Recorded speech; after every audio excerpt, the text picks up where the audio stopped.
अस्सलाम वालेकुम guys, this is मेरी जान और आप देख रहे हैं हमारा यूट्यूब चैनल दरस कुरान FM 94।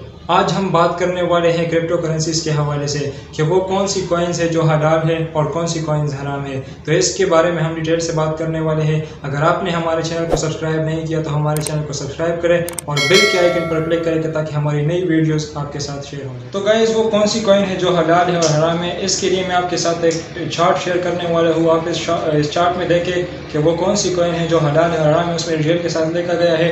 और मैं आपके साथ इस चार्ट का लिंक भी शेयर कर रहा हूँ जो डिस्क्रिप्शन में है, आप वहाँ से इसमें जाए और इसके साथ पूरा डिटेल लिखा है। और ये चार्ट जो है ये मुफ्ती अवैस साहब जो जामिअत रशीद में मुफ्ती है, उन्होंने ये चार्ट बनाया है। उसमें उन्होंने फ़िलहाल 32 कॉइन्स शामिल किए हैं जो हलाल है और उसमें से जो हराम है वो भी शामिल है। तो गाइस आप देख ले, इस चार्ट को भी देख ले जो कॉइन्स हलाल है और हराम है।